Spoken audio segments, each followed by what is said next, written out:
everyone, this is Sam Create the Heart, and I'm back to share some new projects using the Pick Me Up Stamp and Die of the month.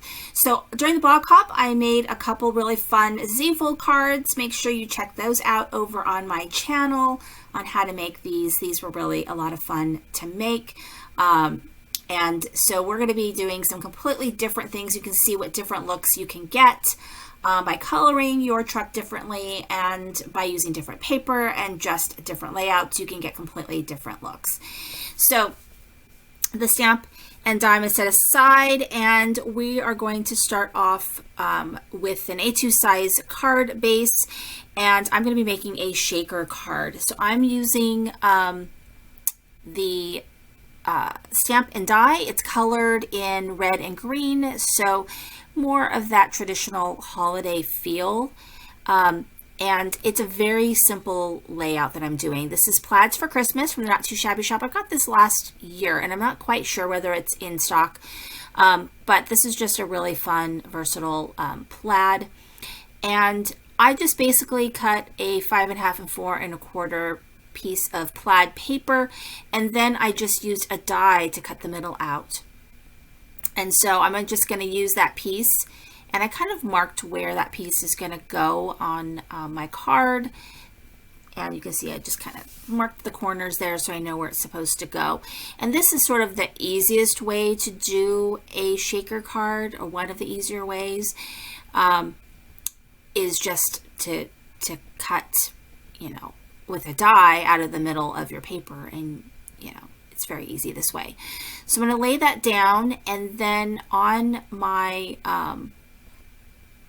on that plaid paper, I'm going to go ahead and put my shaker bits in. And so I'm actually using some calls for confetti. I believe I got these, I can't remember if I got these from Not Too Shabby shop or from this calls for confetti website, but there are a lot of fun options for sort of little shaped bits and things like that. And this one is a Christmas themed shaker thing. And so I'm going ahead and pour that right down the middle there. And I'm going to use that for, you can see a little bits kind of got everywhere. There's little tiny, you know, little bits in there kind of get everywhere, but that's okay. And so on my panel that's left, I did put some 1/8 of an inch, I think it's 1/8 of an inch, foam tape all around.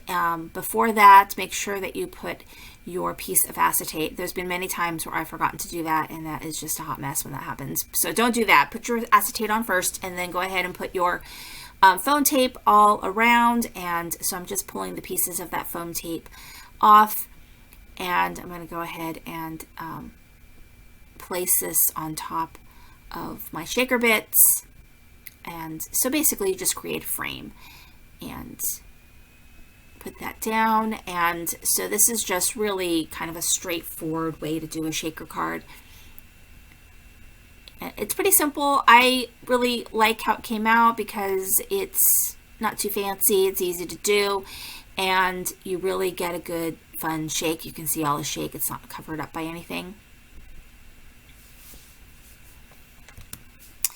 And then I'm just going to go ahead and place my little pickup truck right there. And you can see that I stamped the Happy Holidays right on that back bumper, or I don't know if it's a license plate, but is it the tailgate portion? I don't know. Whatever you call the back of a pickup truck is stamped there. And I did a little bit of stickles as well. And so in the inside, I decorated with some leftover strip of plaid paper and stamped a sentiment.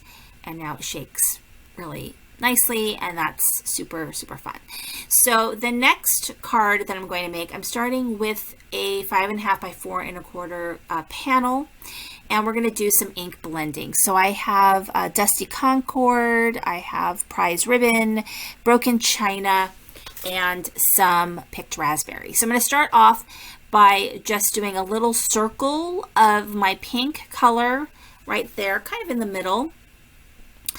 And then I'm going to do my lighter blue, more like around that pink area.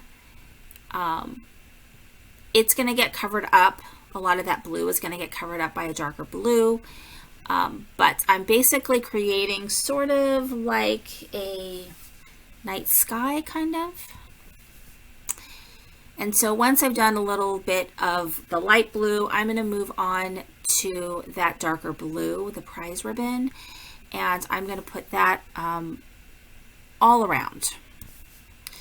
So you can see mostly around the edges, but really everywhere that you see white, I'm covering it with the blue.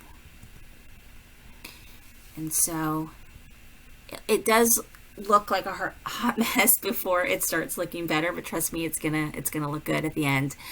It's amazing what a few things that you can do to make it look really great. All right, so the last color is this purple, and this purple is super creamy on, you can see it's like really kind of creamy. So the purple is gonna go all around the edges. So all around the edges, you see quite a bit of pink and blue still peeking out. And so once you do that, then, wipe off your surface. I am using this Tailored Expressions glass mat. So I like using a glass mat for when I do my ink blending if I can, or my stencil mat. I have a stencil mat. And then I kind of do a little bit more blending. So I sprayed with some water. And then I kind of wiped it off, and then I let it dry completely. And I also, I'm not sure if I showed this on camera or not, but I also made sure to hit it with some white ink. So I don't know if you can see it here or if it might show up in, the later panel that I have. I did hit it with a bunch of white ink. But what I'm going to do is I'm going to take that tree stamp, I'm going to stamp it in my Versamark Clair Black, and I'm going to make sure it's nice and dark, and I'm going to stamp that right across there, right underneath that pink circle, which is kind of like a moon, So I'm going to go ahead and kind of stamp that edge. I just am trying to like not get black ink everywhere, so I'm trying to like maneuver that white paper underneath. So once I've got that, then I'm going to kind of ink it, but I'm kind of going to ink it off because I want a little bit less ink. So I need a little bit less ink. So I'm going to kind of ink it off on a piece of scrap. So I have a little bit less ink on there. I don't want it to be like as dark as you see here. Then I'm going to flip it over and I'm going to ink it like you see here, kind of backwards, I guess. but the ends will be touching each other. And so it's going to give that illusion of reflecting off of like a lake, or off the moonlight on the lake. So that's kind of the look I'm going for, and you see that. So that's just kind of showing you how to do that technique. I've got a panel that I've already done, I've stamped, and so that panel you can see I did sprinkle with a bunch of white paint. You could use white watercolor, you could do gold if you want, you could use your white gel pen, but the white ink really helps give it that illusion of a night sky, and it really kind of cleans everything up, I think. So what I've got here is I've got my image, my pickup truck. I colored my tree in purple, and so this is going to be parked right there at the lake, and I've got it on some foam.